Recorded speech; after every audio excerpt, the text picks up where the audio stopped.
Hello friends, welcome to my channel and thanks for watching this video. So we have ended this week on Wall Street with a humongous up move across the market, and the fact is, when there are lots of good things, there is very less to talk about.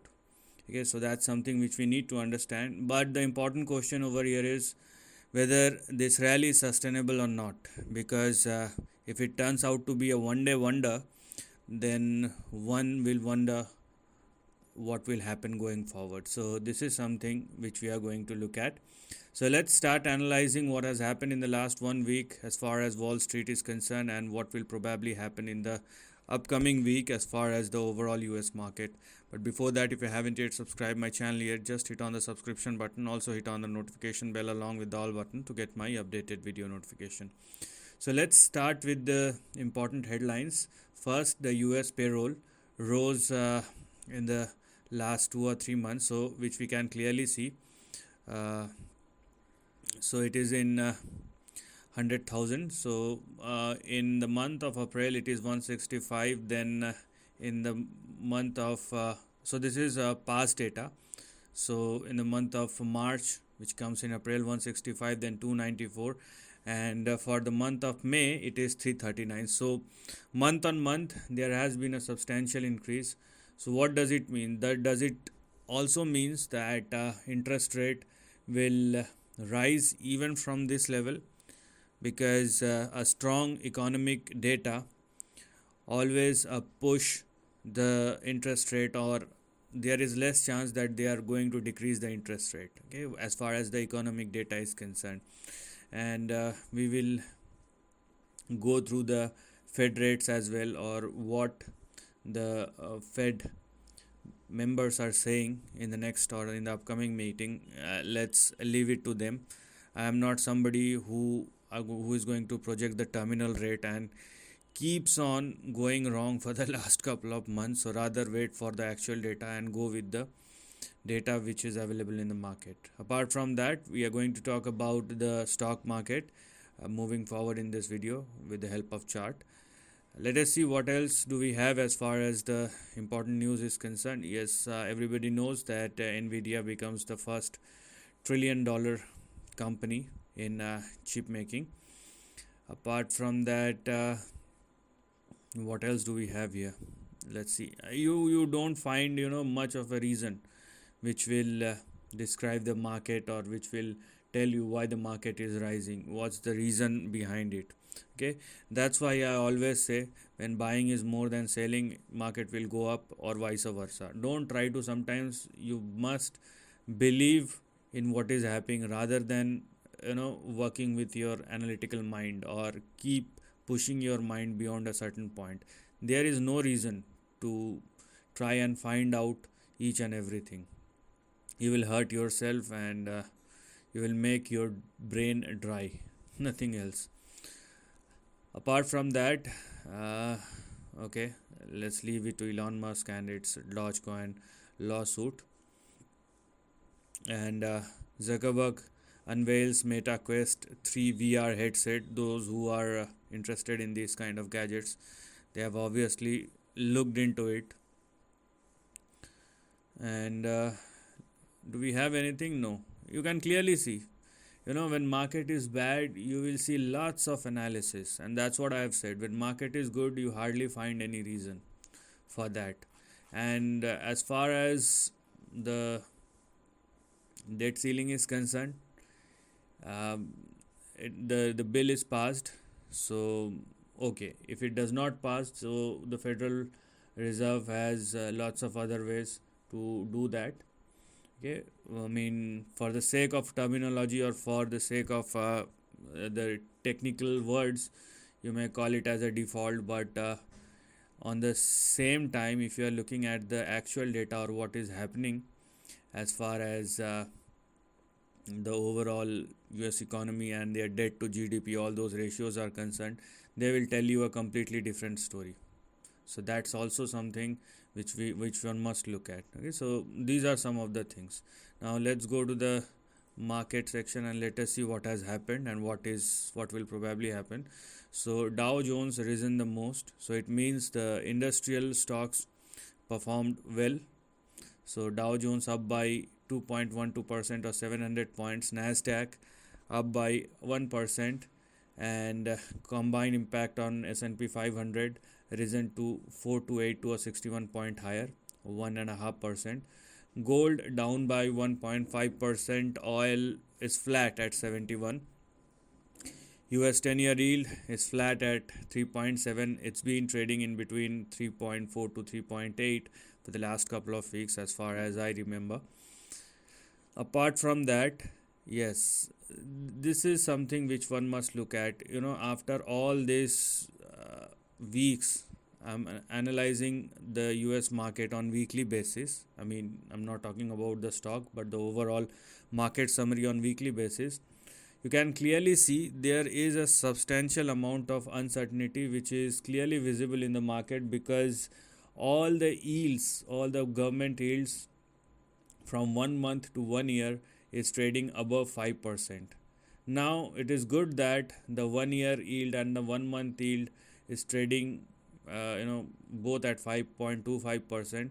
So 1 month yield went up to even 6% as well couple of days back. So those who have taken their positions, they would have made a decent 6% return in a month.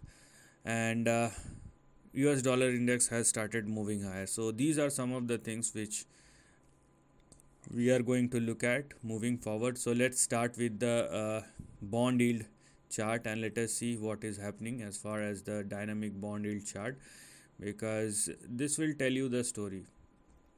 This will tell you the story, and this is the dynamic bond yield chart. You can clearly see whether it is updated. Yes, it does. So 3 month, and then so this is the chart we have here, a completely inverted head chart, and this is not at all a good sign. Combining with the good economic indicator, which will give the headroom to the federal board to rate their or to increase their rate higher. And this has been the game. Whenever the stock market started moving higher, some or the other Fed member will come and say that we are not going lower as far as the rate is concerned, and looking at the kind of strength we have, we will depend upon the data. And when the data is positive, which we have seen as far as the non-farm payroll kind of things, they are very, very strong. So market will start juggling around and it turns volatile. It has been, and it will probably be the same thing in the upcoming days or weeks are concerned. So these are some of the things which one must look at. And bond yield or the yield chart is not at all showing something else. So now let's start with the dollar index, because the signals which we are getting from the bond yield chart is not at all satisfactory, and it is indicating something else. Okay, it does indicate something else. Now this is what do we have here as far as the dollar index is concerned. And one thing is very clear, irrespective of the very near term correction which we have seen in the last couple of days, is the trend or the trajectory is intact. So right now dollar index has started its journey from the lows of 100.8 and 101, and it is indeed moving towards the highs, which will be in between 105.7 and 105.94 or 106. Then we will take things forward, because once dollar index started trading above 106 or more, it must ring some warning signs for the overall market, because it will be considered as a range breakout beyond 106 or more. So this is something which one must recognize. Okay, so that's the first thing.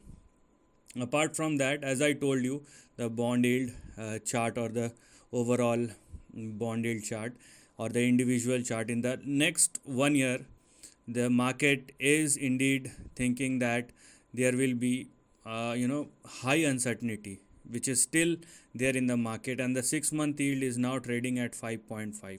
So these are some of the things which we are going to look at. Now let's quickly jump into the US equity indices and let us see what is happening, because the moves which we have seen most specifically in the Dow Jones is quite surprising on a daily basis. But this is what I have been working with, and I have those who are regularly watching my videos, they know this chart because I have been talking about this trend. Now this works like a double-edged sword, because it may be a downside, it may be an upside. Okay, let me show it to you.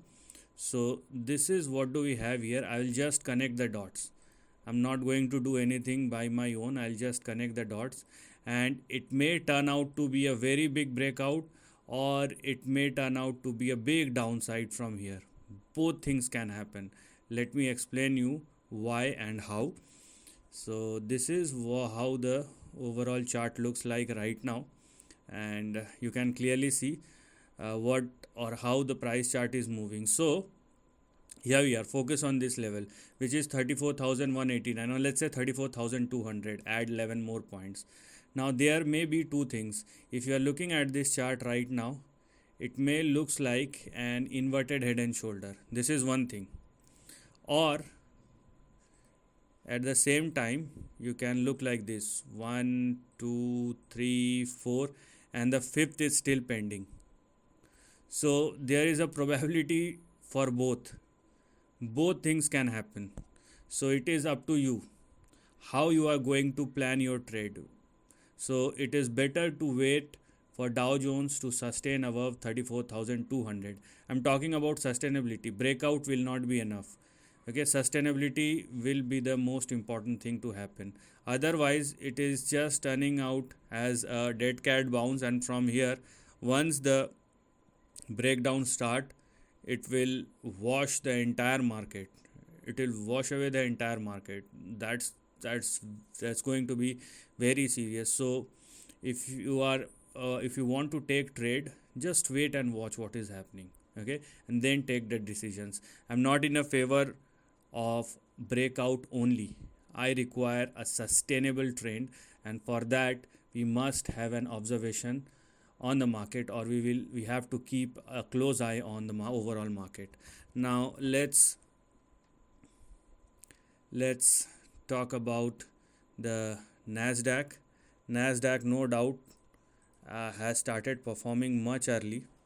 Now if you are looking at the price chart of NASDAQ, a breakout has already happened. This is a very good thing. The breakout has already happened, and this is where you require sustainability. In Dow Jones we require both breakout and then a sustainable trend. In NASDAQ, one step is clear, which is the breakout, and now we will see whether the price chart of NASDAQ is sustaining above 13,190 or not. If it falls below 13,000, it does not matter whether it will hold on to the level for the next 2 days or 10 days, but it must continue to sustain above 13,190 or more. If it does, if NASDAQ does sustain above 13,190 or more, then we will move towards, here we are, then we will move towards 14,500 and 14,646. This is going to be our next target range.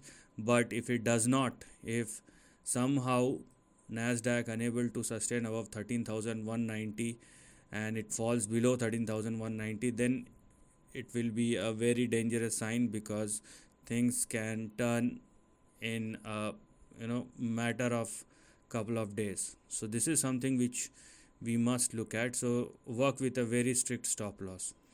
Okay, apart from that, SPX or S&P 500 will give us a much more balanced view. And if you are looking at S&P 500, a breakout is about to happen, same as we can see in Dow Jones. So I would say rather only focusing on the NASDAQ and taking a one step ahead view, because a breakout has already happened. Let's wait for the breakout in both S&P 500, Dow Jones and NASDAQ breakout has happened, but let's wait for the breakout in S&P 500 and Dow Jones as well. So you will get much more confidence after that. So for S&P 500, we will wait for S&P 500 to surpass and sustain above 4330, 4331, which is your next big resistance or target, and only after the sustainability above 4331, S&P 500 will move further on the upside. 300 or 400 points or 10% move will definitely open up 10 to 15%, but that is something which we should look at, how the trend is performing or how it will perform moving forward. So I would say it is a bullish sign, but my question or the cautiousness which I have in my mind is about the sustainability of the trend. If it does, then the overall market will perform and we will definitely see a broad based rally, not only in the US market, because if US market started moving higher, so does the entire global market. But is there is anything else which we will probably see moving forward? That's something which we must observe, I would say. So observe the trend, and if you want to go long you can, but work with strict stop losses, or I would say wait for the confirmation from all the indices. That will give you a much clear picture and much more strong up move in the overall market. So this is the end of the video. Thanks for watching.